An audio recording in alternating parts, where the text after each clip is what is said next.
Bonjour à tous et à toutes, on se retrouve aujourd'hui pour une analyse fondamentale du projet NEAR Protocol, qui est tout simplement un projet de blockchain dont le financement a été mené par une levée de fonds. La crypto NEAR fait d'ailleurs partie de ces catégories de monnaie virtuelle appelées l'Ethereum Killer. D'ailleurs, beaucoup la considèrent comme une alternative solide à Ethereum et ses problèmes de congestion. Maintenant, le NEAR Protocol a été créé par Ilya Polosukhin et Alex Skidanov. Il s'agit de deux développeurs ayant chacun une grande expérience dans le domaine de la programmation. Et c'est en juillet 2018 que les deux hommes ont décidé de travailler ensemble sur un projet dont le but serait de permettre aux développeurs de créer et de lancer plus facilement des logiciels sur le web. C'est ainsi que le protocole a vu le jour. L'équipe du projet compte maintenant une quarantaine de salariés, dont un grand nombre d'ex-développeurs de chez Google. D'ailleurs, selon le site officiel de NEAR Protocol, un grand nombre des développeurs ont été récompensés ou nominés à l'occasion de leur participation à des concours de codage ou des concours dans d'autres domaines associés,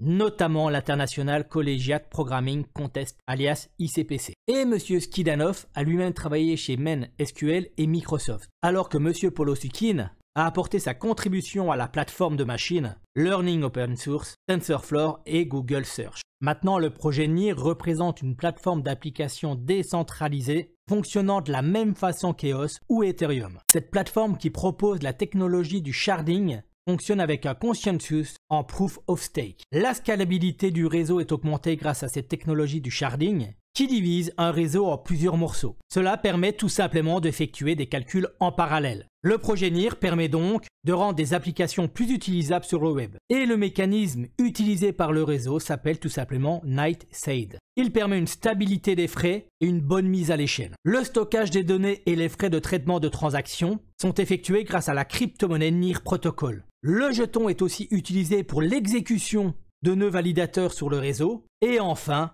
les jetons donnent accès au vote de gouvernance pour identifier à quelles ressources du réseau seront attribués les jetons.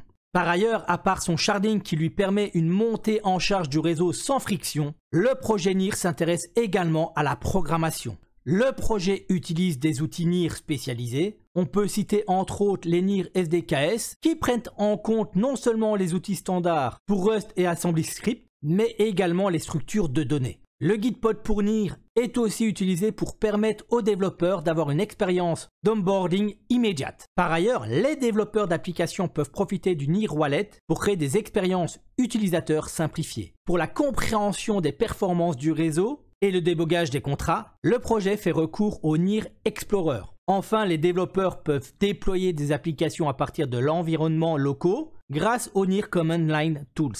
Maintenant, il y a eu 1 milliard de jetons NEAR créés le 22 avril 2020. Et ce qu'il faut savoir, c'est que 5% des réserves supplémentaires sont émises chaque année pour soutenir le réseau sous forme de récompenses dites DAIR, dont 90% sont versés aux validateurs et les 10% restants à la trésorerie du protocole. Ce qu'il faut savoir aussi, c'est que 30% des frais de transaction sont versés sous forme de rabais au contrat qui interagissent avec une transaction, alors que les 70% restants sont détruits. Et vous pourrez remarquer également qu'il y a 12 organisations présentes sur le projet aujourd'hui du NEAR Protocol, dont Coinbase Venture, Multicoin Capital, qui sont déjà deux grosses fondations. Donc aujourd'hui, ça prouve aussi le sérieux du projet du NEAR Protocol. Maintenant, passons sur CoinMarketCap. Attention, cette partie d'analyse fondamentale reste temporaire. Pourquoi? Parce que tout dépend quand vous allez regarder cette analyse. Maintenant, aujourd'hui, 5 février 2022, le NEAR Protocol se positionne à la 23e place du classement crypto-monnaie et elle a une capitalisation boursière d'un peu plus de 7 milliards 241 millions de dollars et elle a également 63% de ses tokens en circulation. Donc, comme je vous le dis tous les jours, faites attention, regardez comment les tokens sont dilués. Pourquoi? Parce que si demain on se retrouve avec la totalité des tokens en circulation et la même capitalisation boursière, on se retrouvera avec un token qui aura perdu de sa valeur tout simplement. Vous retrouverez également toutes ces données sur la fiche technique NEAR Protocol sur notre site Trade and Opportunity, avec prochainement des analyses techniques sur le projet, comme par exemple ici sur la fiche technique de crypto.com. Attention, nous ne sommes en aucun cas des conseillers financiers, nous sommes des passionnés de la crypto-monnaie. Voilà, cette analyse fondamentale est terminée. Je vous souhaite à tous et toutes une excellente fin de journée et à demain